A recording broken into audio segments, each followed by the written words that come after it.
Et bonjour à tous, chers explorateurs des mondes intérieurs. J'espère que vous allez bien, j'espère que vous gardez la foi, j'espère que vous mettez en place les meilleures choses qui soient pour vous en ce début d'année. En tout cas, je vous le souhaite. Et moi, je vous retrouve aujourd'hui, après la dernière vidéo que nous avons fait ensemble, pour continuer ce chemin. Continuer ce chemin de foi, la plus belle épreuve que nous sommes invités à vivre actuellement. C'est vraiment recontacter cette foi à l'intérieur de nous.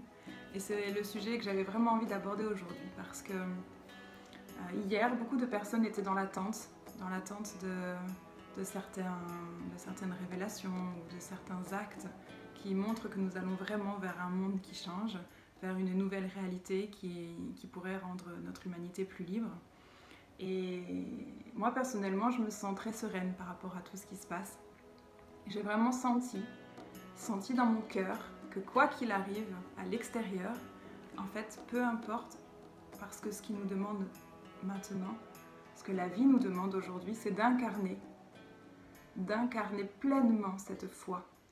Et je crois que toutes ces informations extérieures, celles en tout cas qui vont pour nous amener à être plus optimistes, pas celles qui nous poussent dans le précipice, mais plutôt les informations qu'on peut écouter qui ont tendance à nous aider à garder la foi, qui ont tendance à nous aider à être dans l'attente de quelque chose de meilleur. Eh bien, en fait, ça c'est très très bien. Et vraiment, merci à tous ceux qui font ce super boulot pour permettre aux gens de se réveiller, pour permettre aux gens de garder la foi, d'y croire, d'espérer, parce que c'est hyper important. Mais ce que je voudrais dire, c'est que ce n'est pas l'étape ultime juste d'écouter ces informations-là et de croire les personnes qui vous donnent toutes ces infos. Ces personnes-là, en fait, elles sont là avant tout pour vous aider à retrouver la foi à l'intérieur de vous. Et ne pas vous accrocher à qui que ce soit. Il n'y a pas de sauveur, il n'y a pas de gourou, il n'y a pas de personne qui sache la vérité plus qu'une autre. En fait, on est tous détenteurs d'un bout de la vérité. Et c'est toutes ces vérités mis bout à bout qui permettent de reconstruire les pièces du puzzle. Mais tout ça, ça reste du mental. Et là, ce qu'on nous demande, c'est de retourner dans la dimension du cœur.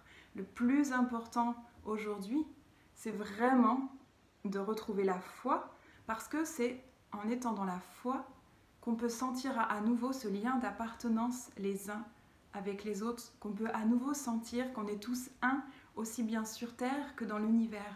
Et tant qu'on n'a pas retrouvé ce sentiment de foi dans notre cœur, eh bien c'est ça qui nous fait balloter d'un côté et de l'autre, c'est ça qui nous fait faire ces vagues émotionnelles. Quand on retrouve cette foi à l'intérieur de nous, on est beaucoup moins ballotté par notre émotionnel. Et c'est pas une histoire de je crois, je suis persuadée que c'est ça qui va arriver. Non, c'est vraiment savoir que quoi qu'il arrive, ça va bien se passer, qu'on est à l'écoute de ce qu'il y a de plus grand en nous, on est à l'écoute de notre intuition, on est à l'écoute de notre instinct, et que c'est ça qui va nous sauver, entre guillemets, si on peut dire qu'on a besoin d'être sauvé. Mais en tout cas, pour moi, c'est recontacter ce sentiment d'appartenance qui est inhérent à la foi. Mais pas la foi religieuse, qu'on soit bien d'accord. La foi a été très pervertie dans notre société. Mais pour moi, la foi, c'est quelque chose qui est totalement en dehors des religions. Et à la limite, dans toutes les religions, ce qu'on nous invite, c'est cette foi. Mais moi, je veux vraiment être claire que la foi, pour moi, c'est universel. C'est vraiment quelque chose qui nous relie tous dans l'univers, sur Terre et dans l'univers, et qui arrête de créer des scissions et des séparations en permanence. C'est une foi en la vie, c'est une foi dans la source créatrice, c'est une foi dans la nature, c'est une foi dans ce qui est, et dans l'amour, et dans ce qui nous habite intrinsèquement en chacun de nous. Pour moi, c'est vraiment cette foi-là dont je parle. Et ne plus se référer à des images extérieures pour croire en quelque chose, eh bien je crois que c'est la plus grande épreuve que nous sommes tous en train de vivre. Et quelles que soient les informations que vous regardez, je crois que aussi le fait d'être dans l'attente, pour moi, c'est quelque chose qui nous coupe aussi de la foi. C'est quelque chose qui nous coupe de l'instant présent. C'est comme si on attend une date butoir et en attendant, on attend. on attend. Et du coup, on n'est pas dans l'instant présent, dans notre vie, dans ce que nous, on pourrait être amené à ce monde, dans ce que nous, on peut avoir à faire qui est important. Et je crois que toute cette expérience qu'on est en train de vivre en ce moment, quelles que soient vos croyances, quels que soient vos actes, vos choix de vie, c'est vraiment un chemin d'intégrité avec nous-mêmes et un chemin de foi pour se détacher petit à petit de l'information mentale et que cette foi ne soit plus que dans la tête mais qu'elle descende dans le cœur. Ça doit faire vous. Et quand ça descend dans le cœur, eh ben, peu importe les infos extérieures que vous pouvez entendre, si la foi vous l'avez ancrée en plus profond de votre cœur, mais vous devenez inébranlable. Il n'y a plus personne qui peut rien contre vous. Parce qu'en fait, là je vais reprendre encore mon livre, je trouve que c'est très intéressant parce que grâce à ce livre, je peux vraiment suivre ce qui se passe en ce moment avec un autre regard. Et j'ai quelques extraits de mon livre que j'aimerais vous partager, ou en tout cas que j'ai retrouvé, parce qu'à la fin de ce livre, j'ai une partie que j'ai appelée à la rencontre de Monsieur Ego et Madame Intuition.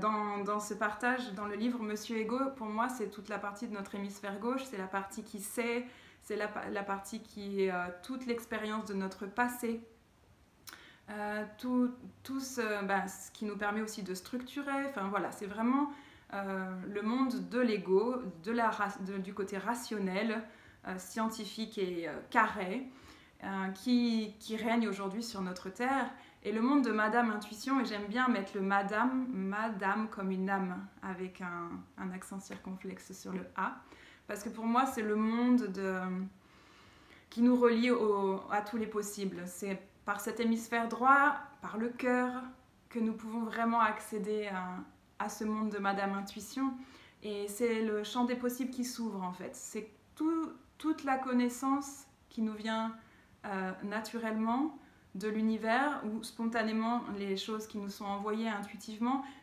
Pour moi, c'est comme 90% du champ des possibles, alors que le monde de Monsieur Ego, c'est 10% par rapport à nos croyances, par rapport à la construction mentale de notre vie en lien avec l'éducation, notre enfance, etc. Et ces deux univers, Monsieur Ego et Madame Intuition, aujourd'hui, ils sont en guerre parce que Monsieur Ego veut faire taire Madame Intuition, absolument. Et je ne dis pas ça dans le sens homme-femme, hein. C'est vraiment dans les polarités féminin-masculin, celles qui ont œuvré sur Terre jusqu'à maintenant et qui ont généré aussi toutes ces guerres et tous ces conflits, parce que je pense que tous les conflits qu'il y a dans ce monde sont en lien avec ce qui se passe dans notre tête. Et je vois vraiment ça comme je commençais à en parler un petit peu dans la dernière vidéo, aujourd'hui, au lieu de les laisser se faire la guerre, Madame Intuition, elle a besoin juste de reprendre sa juste place, parce que le féminin sur notre terre a été bafoué, a été diminué, a été vraiment mis plus bas que terre pour l'empêcher d'être, pour l'empêcher d'exister, pour l'empêcher de prendre sa place dans toute sa puissance, dans toute sa force. Et je parle bien du féminin, parce que c'est aussi bien les femmes que le féminin en chaque homme. Donc c'est vraiment important, c'est une petite subtilité, mais pour moi c'est important. Je fais pas de... Même si après il peut y avoir un rapport entre la relation homme-femme, bien évidemment, mais pour moi ces polarités, elles sont avant tout à l'intérieur de nous. Et ce féminin et ce masculin, on le porte tous à l'intérieur de nous. Et je crois qu'aujourd'hui, on doit arriver à les unir vraiment en permettant à notre intuition de reprendre sa juste place dans notre vie. Eh bien, en fait, elle va permettre naturellement à notre ego de lui aussi se remettre à sa juste place. C'est comme si, dans le monde de Monsieur Ego, c'était le règne, le calife à la place du calife, qui avait voulu prendre la place alors que ce n'était pas sa place. En fait, sa juste place, elle est au service de notre cœur, elle est au service de ce qu'il y a de plus grand en nous. Et c'est comme si on avait laissé l'énergie d'un petit enfant, l'enfant roi, prendre trop de place, et que du coup, on ne permet pas de poser les limites justes dans notre vie, et d'être à l'écoute de la bonne source pour pouvoir poser les actes justes pour être en harmonie les uns avec les autres. Et notamment en harmonie avec la Terre.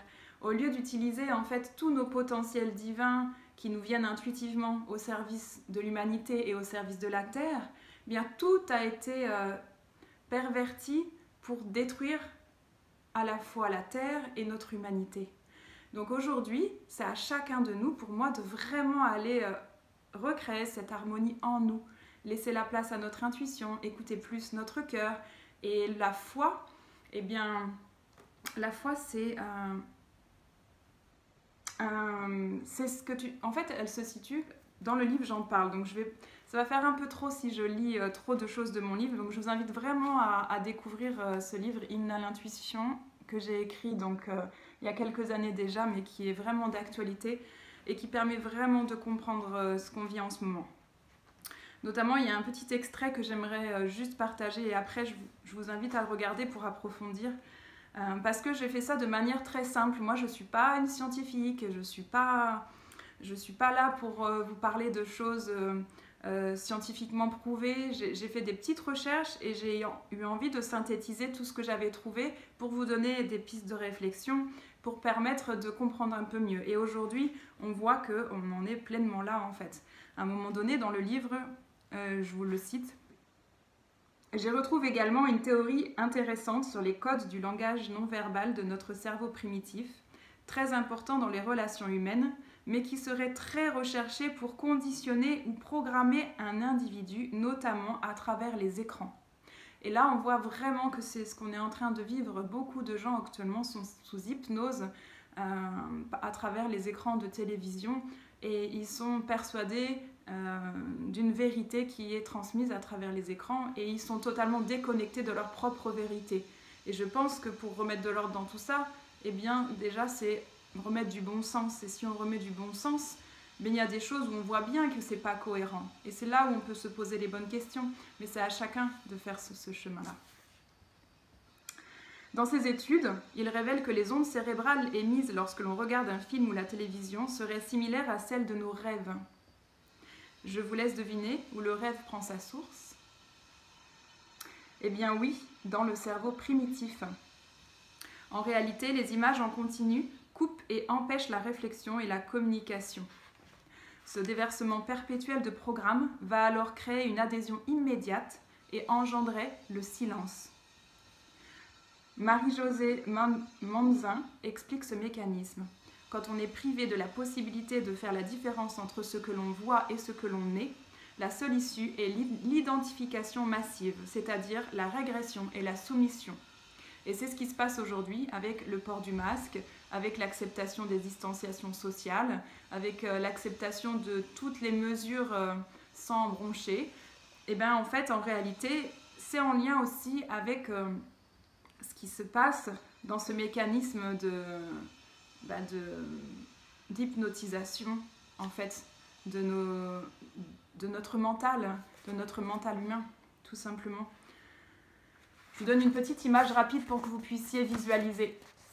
En fait, là on a notre cerveau, le néocortex. Ici on a le système limbique qui gère les émotions et ici c'est notre reptilien, il se trouve derrière, dans notre zone ici. Et si je parle de ça, c'est parce que la foi siège au niveau de notre cerveau reptilien, cerveau primitif. Et pour moi, c'est hyper important parce que souvent de fois, on parle du cerveau primitif comme quelque chose de primitif, justement, quelque chose de presque négatif. Alors qu'en réalité, ce cerveau primitif, eh bien sûr, c'est l'instinct de survie, mais c'est aussi ici que se loge, selon Michel Audin, le sentiment d'appartenance, la foi. Et pour moi, la foi, eh bien, je vois vraiment que elle est le penchant inverse de la peur. Donc, c'est-à-dire que tant que vous êtes dans la peur, vous êtes coupé de votre foi. Mais si vous dépassez, vous transcendez votre peur et que vous recontactez cette foi à l'intérieur de vous, eh bien la peur s'effrite et vous retrouvez votre liberté d'être. Alors tout ce qui se passe aujourd'hui, voyez-le vraiment comme un moyen que la vie a trouvé pour réveiller toute l'humanité, petit à petit, dans le respect de l'intégrité de chacun, dans le respect du libre arbitre de chacun. Et on ne peut pas aller plus vite que la musique. Donc c'est pour ça que pour moi, c'est vraiment important de continuer d'avoir la foi, quoi qu'il se passe à l'extérieur, parce que c'est en étant dans cet état d'être que nous pouvons vibrer plus haut et que nous pouvons apporter quelque chose d'autre à cette humanité et commencer à préparer ce nouveau monde vers lequel nous allons.